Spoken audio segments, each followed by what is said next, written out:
The Knights of the Cross by Henryk Sienkiewicz. Your comment can help others discover this channel. Chapter 8. After Mass, Zbyszko thought that if he could only fall upon his knees before the Queen and kiss her feet, then he did not care what happened afterward. But after the first Mass, the Queen went to her apartments. Usually she did not take any nourishment until noontime, and was not present at the merry breakfast, during which jugglers and fools appeared for the amusement of the king. The old Wladyka of Długolas came and summoned Zbyszko to the princess. "You will serve Danusia and me at the table as my courtier," said the princess. "It may happen that you will please the king by some facetious word or deed, and the Krzyżak, if he recognize you, will not complain to the king, seeing that you serve me at the king's table." Zbyszko kissed the princess's hand. Then he turned to Danusia, and although he was more accustomed to battles than to the manners of the court, still he evidently knew what was befitting a knight. When he seized the lady of his thoughts in the morning, he retreated, and assuming an expression of surprise, and making the sign of the cross, exclaimed, "In the name of the Father, and of the Son, and of the Holy Ghost." Danusia, looking at him with her blue eyes, asked, "Why do you make the sign of the cross, Zbyszko, after Mass is ended?" "Because your beauty increased so much during last night that I am astonished." Mykolai of Długolas, who did not like the new, foreign customs of chivalry, shrugged his shoulders and said, "Don't lose time talking to her about her beauty. She is only a bush hardly grown up from the soil." At this Zbyszko looked at him with rancor. "You must be careful about calling her a bush," said he, turning pale with anger. "If you were younger, I would challenge you immediately and would fight until either you or I were dead." "Keep quiet, you beardless boy. I can manage you even today." "Be quiet," said the princess. "Instead of thinking about your own danger, you are seeking a quarrel. I would prefer to find a more steady knight for Danusia. If you wish to foam, go where you please, but we do not need you here." Zbyszko felt abashed at the princess's words and began to apologize. But he thought to himself that if Pan Mykolai of Długolas had a grown-up son, then sometime he would challenge the son and would not forgive Mykolai for calling her bush. Now he determined to be quiet while in the king's castle, and not to provoke anybody, only in case of absolute necessity. The blowing of horns announced that breakfast was ready. Therefore the Princess Anna, taking Danusia by the hand, went to the king's apartments, where the lay dignitaries and the knights stood awaiting her arrival. Princess Zimovita entered first, because being the king's sister, she occupied a higher seat at the table. Soon the hall was filled with guests, dignitaries, and knights. The king was seated at the upper end of the table, having near him Wojciech Jastrzębiec, Bishop of Krakow. The bishop, although inferior in rank to the other priests wearing mitres, was seated at the right hand of the king because he was the Pope's envoy. The two princesses took the next places. Near Anna Danuta, the former Archbishop of Gniezno, Jan, was comfortably seated in a large chair. He was a descendant of the Piasts of Slonsk and the son of Bolko, Prince of Opole. Zbyszko had heard of him at the court of Witold, and now, while standing behind the princess and Danusia, he recognized the archbishop by his abundant hair which, being curled, made his head look like a kropidlo. At the courts of the Polish princes, they called him Kropidlo for this reason, and the Knights of the Cross gave him the name of Grapidla. He was noted for his gaiety and giddy manners.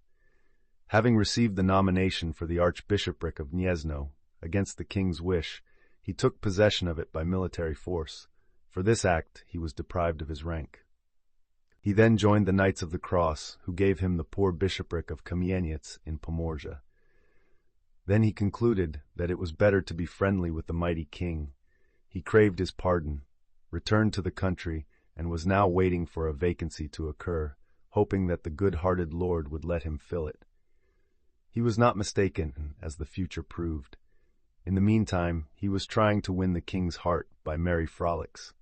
But he still liked the Knights of the Cross. Even now, at the court of Jagiełło, where he was not greatly welcomed by the dignitaries and knights, he sought Liechtenstein's company and gladly sat beside him at the table.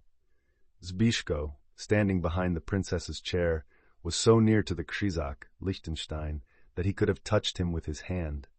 In fact, his fingers began to twitch, but he overcame his impetuosity and did not permit himself any evil thoughts. But he could not refrain from looking eagerly at Liechtenstein's head and shoulders, trying to decide whether he would have a hard fight with him if they met either during the war or in single combat. He concluded that it would not be difficult to conquer the German. The Krzyżak's shoulder bones appeared quite large under his dress of grey broadcloth, but he was only a weakling compared with Pawala or with Pasko Zlodzi of Biskupice, or with both of the most famous Sulimczyks, or with Krzon of Kozieglowicz, or with many of the other knights sitting at the king's table. At these knights Zbyszko looked with admiration and envy, but his attention was also attracted by the actions of the king, who at this moment gathered his hair with his fingers and pushed it behind his ears, as if he was impatient because breakfast was not served. His eyes rested for a moment on Zbyszko, and at that the young knight felt afraid, fearing that perhaps he would be obliged to face the angry king. This was the first time he had thought seriously about the consequences of his rash action. Until now it had seemed to him to be something remote, therefore not worthy of sorrow. The German did not know that that youth who Dad attacked him so boldly on the highway was so near. The breakfast began. They brought in caudle, seasoned so strongly with eggs, cinnamon, cloves, ginger, and saffron that the fragrance filled the whole room. In the meanwhile, the fool Siaruszek, sitting on a chair in the doorway, began to imitate the singing of a nightingale, of which the king was very fond. Then another jester went around the table, stopped behind the guests, and imitated the buzzing of a bee so well that some of them began to defend their heads. Seeing this, the others burst with laughter. Zbyszko had served the princess and Danusia diligently, but when Liechtenstein began to clap his bald head, he again forgot about his danger and began to laugh. The young Lithuanian Niaz Jamut, who was standing beside him, also laughed at this very heartily. The Krzyżak, having finally noticed his mistake, put his hand in his pocket and, turning to the bishop Kropidlo, said a few words to him in German. The bishop immediately repeated them in Polish. "The noble lord says to you," said he, turning toward the fool, "that you will receive 2 skoce, but do not buzz too near, because the bee is driven away, but the drones are killed." The fool took the 2 skoce given to him by the Krzyżak, and taking advantage of the license granted at all courts to the fools, answered, "There is plenty of honey in the province of Dobrzyn. That is why it is beset with the drones. Drive them, King Ladislaw." "Here is a penny from me, because you have said a clever thing," said Kropidlo. "But remember that if the rope break, the beehive keeper break his neck. Those drones from Malborg, by whom Dobrzyn is beset, have stings, and it is dangerous to climb to the beehives." "Oh ah!" exclaimed Zindram of Moscow, the sword-bearer of Krakow. "One can smoke them out." "With what? With powder. Or cut the beehive with an axe," added the gigantic Pasko Zlodzi of Biskupice. Zbyszko's heart was ready to leap with joy, because he thought that such words betokened war. Kuno von Liechtenstein understood what was said, because during his long sojourn in Torun and Chelmno he learned the Polish language, but he would not use it on account of pride. But now, being irritated by the words of Zindram of Moscow, he looked at him sharply with his grey eyes and said, "We shall see." "Our fathers saw at Plauze and at Wilno," answered Zindram. "Pax vobiscum!" exclaimed Kropidlo. "Pax, pax! If only the Ksiądz Mikolai of Kuro will give up his Kujawian bishopric, and the gracious king appoint me in his place, I will preach you such a beautiful sermon about the love between Christian nations that you will sincerely repent. Hatred is nothing but ignis, and ignis infernalis at that, such a dreadful fire that one cannot extinguish it with water, but is obliged to pour wine on it. Give us some wine, we will go on ops, as the late Bishop Zawisa of Kuroswenki used to say. And from ops to hell, the devil says, added the fool Siaruszek. Let him take you. It would be more amusing for him to take you. They have not yet seen the devil with Kropidlo, but I think we shall all have that pleasure. I will sprinkle you first. Give us some wine, and may love blossom among the Christians. Among true Christians, added Kuno von Liechtenstein emphatically. What? Exclaimed the Krakowian Bishop Wusch, raising his head. Are you not in an old Christian kingdom? Are not our churches older than yours in Malborg? I don't know, answered the Krzyżak. The king was especially sensitive where any question about Christianity arose. It seemed to him that the Krzyżak wished to make an allusion to him. Therefore his cheeks flamed immediately and his eyes began to shine. "What?" said he in a deep voice. "Am I not a Christian king?" "The kingdom calls itself a Christian one," coolly answered the Krzyżak, "but its customs are pagan." At this many angry knights arose, Marcin of Rochimowice, whose coat of arms was Polkoza, Florian of Korytnica, Bartosz of Wodzinek, Domarat of Kobylany, Zindram of Maszkov, Powala of Taczew, Paszko Zlodziej of Biskupice, Jaksa of Targowisko, Krzon of Koziegloi, Zygmunt of Baszko of Harbimowice, powerful and famous knights, victorious in many battles and in many tournaments. Alternately blushing and turning pale from anger, gnashing their teeth, they began to shout, "Woe to us! He is a guest, and we cannot challenge him." Zawisza Czarny, Sulimchik, the most famous among the famous, the model of knighthood, turned to Liechtenstein with a frown on his forehead and said, "I do not recognize you, Kuno. How can you, a knight, insult a mighty nation, when you know that, being an envoy, you cannot be punished for it?" But Kuno quietly sustained the threatening look, and answered slowly and precisely, "Our order, before it came to Prussia, fought in Palestine. Even there the Saracens respected the envoys, but you do not respect them. That is the reason I called your customs pagan." At these words the uproar increased. Round the table again were heard shouts, "Woe! Woe!" But they subsided when the king, who was furious, clasped his hands in the Lithuanian fashion. Then the old Jasko Topor of Tenchin, Castellan of Krakow, venerable, grave and dreaded on account of the importance of his office, arose and said, "Noble knight of Liechtenstein, if you, an envoy, have been insulted, speak, and severe punishment will be given quickly." "It would not have happened to me in any other Christian country," answered Kuno. "Yesterday on the road to Teunix I was attacked by one of your knights, and although he could very easily recognize by the cross on my mantle who I was, he attempted my life." Zbyszko, having heard these words, became very pale and involuntarily glanced at the king, whose anger was terrible. Jasko of Tenchin was surprised and said, "Can it be possible?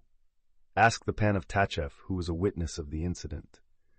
All eyes turned toward Powala, who stood for a while gloomy and with lowered eyelids. Then he said, "Yes, it is so." Hearing this, the knights began to shout, "Shame! Shame! The earth will devour such a man." Because of this disgrace, some of them began to strike their chests with their hands, and others to rap the silver dishes, not knowing what to do. "Why did you not kill him?" shouted the king. "Because his head belongs to the court," answered Powala. "Have you put him in prison?" asked the Castellan, Topor of Tenchin. "No, he is a Wladyka who swore on his knightly honor that he would appear." "But he will not appear," ironically exclaimed Kuno, raising his head. At that moment a young voice resounded behind the Krzyżak. "I did it, I, Zbyszko of Bogdaniec." After these words the knights rushed toward the unhappy Zbyszko, but they were stopped by a threatening nod from the king, who began to shout in an angry voice, similar to the rattling of a carriage rolling over the stones, "Cut his head off! Cut his head off! Let the Krzyżak send it to Malborg, to the Grand Master." Then he cried to the young Lithuanian prince standing near, "Hold him, Jamont." The frightened Jamont put his trembling hands on Zbyszko's shoulders. But the white-bearded Castellan of Krakow, Topor of Tenchin, raised his hand as a sign that he wished to speak. When everybody was quiet, he said, "Gracious king, let this Comthur be convinced that not only your impetuous anger, but our laws will punish with death any who insult an envoy. Otherwise, he will think that there are no Christian laws in this country. Tomorrow I will judge the offender." The last words he said quietly, and as though no one could change his decision. Then he said to Jamont, "Shut him in the tower. As for you, Pan of Taczew, you will be a witness." "I will tell about the offense of this lad," answered Powala, looking at Liechtenstein. "He is right," immediately said some knights. "He is only a lad. Why should the shame be put on us all?" There was a moment of silence, and angry looks were cast at the Krzyżak. In the meanwhile, Jamont conducted Zbyszko to the courtyard of the castle and entrusted him to the archers. In his young heart he pitied the prisoner, and this pity was increased by his natural hatred of the Germans. But he was a Lithuanian, accustomed to fulfill blindly the orders of the Grand Duke. Being himself afraid of the king's wrath, he began to whisper to the young knight with kindly persuasion, "Do you know what I would do if in your place? Hang myself. It will be the best. The Chorol is angry. They will cut off your head. Why should you not make him joyful? Hang yourself, Drew. Such is the custom in my country." Zbyszko, half dazed with shame and fear, at first did not seem to understand the words of the Niazik, but finally he understood them, and then he was amazed. "What do you say? Hang yourself. Why should they judge you? You will only afford pleasure for the king," repeated Jamont. "Hang your own self," exclaimed the young Lodika. "They have baptized you, but your heathen skin remains on you. Do you not know that it is a sin for a Christian to kill himself?" The kniaz shrugged his shoulders. "It will not be according to your will. They will cut off your head just the same." Remember to subscribe.